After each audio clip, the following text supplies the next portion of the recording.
Hello friends, welcome back to my channel. In this video, we look at how pulse oximeters work and what to expect when using one. Pulse oximetry is a measure of how much oxygen is in the blood. People with respiratory or cardiovascular conditions, very young infants, and individuals with some infections may benefit from pulse oximetry. What is pulse oximetry? Every system and organ in the body needs oxygen to survive. Without oxygen, cells begin to malfunction and eventually die. Cell death can cause severe symptoms and ultimately lead to organ failure. The body transports oxygen to the organs by filtering it through the lungs. The lungs then distribute oxygen into the blood via hemoglobin proteins in red blood cells.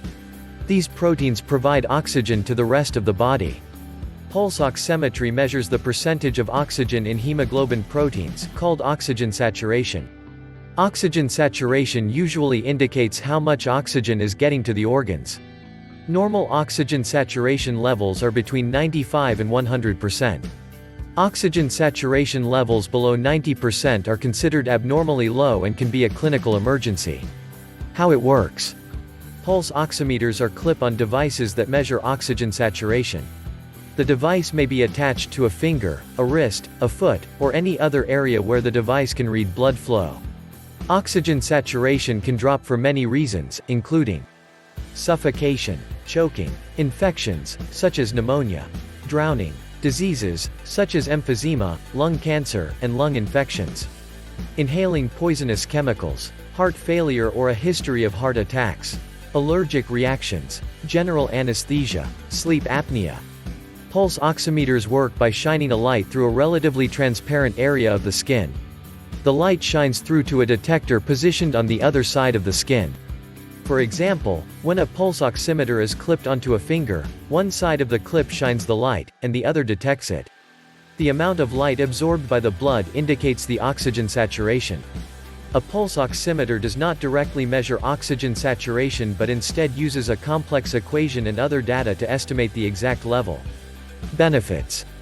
Pulse oximeters are useful for people who have conditions that affect oxygen saturation.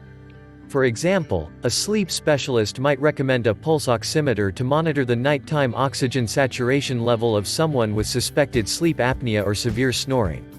Pulse oximetry can also provide feedback about the effectiveness of breathing interventions, such as oxygen therapy and ventilators. Some doctors use pulse oximetry to assess the safety of physical activity in people with cardiovascular or respiratory problems, or may recommend that a person wears a pulse oximeter while exercising. A doctor may also use pulse oximetry as part of a stress test. Some hospitals also use pulse oximeters for particularly vulnerable patients. For instance, infants in neonatal intensive care units may wear pulse oximeters, which can alert staff of a drop in oxygen saturation. Some benefits of pulse oximetry include monitoring oxygen saturation over time, alerting to dangerously low oxygen levels, particularly in newborns, offering peace of mind to people with chronic respiratory or cardiovascular conditions, assessing the need for supplemental oxygen, monitoring oxygen saturation levels in people under anesthesia, indicating dangerous side effects in people taking drugs that affect breathing or oxygen saturation. Pulse oximeters are now widely available to buy online, so some people without specific risk factors may use them. Some companies now market pulse oximeters to parents of young infants. These devices promise peace of mind to parents concerned about sudden infant death syndrome, SIDS, and sleeping accidents, but no research supports the claim that they can prevent SIDS or accidents. What to expect? Pulse oximetry devices are non-invasive and carry no serious risks. Some people experience minor irritation, including skin redness and sensitivity. If fitted very tightly and used for a prolonged period, pulse oximeters can cut off oxygen from surrounding vessels. Anyone who experiences numbness, tingling, or changes in skin color should promptly notify a doctor. The main risk of pulse oximetry is a false reading. The accuracy of pulse oximeters depends on a correct fit, and minor changes in their positioning can produce an inaccurate reading. A person who rolls over in their sleep may loosen the device, causing it to give a false alert. Oxygen saturation may also dip for brief periods due to other factors, such as a change in sleeping position or momentary breath holding. A pulse oximeter gives an alert even when the drop is temporary and harmless. For people with health anxiety, or whose doctors have not helped them understand the role of a pulse oximeter, this can cause unnecessary worry. Conversely, pulse oximeters can give some people a false sense of security. They do not provide alerts for all possible oxygen issues, and cannot serve as a substitute for other forms of monitoring.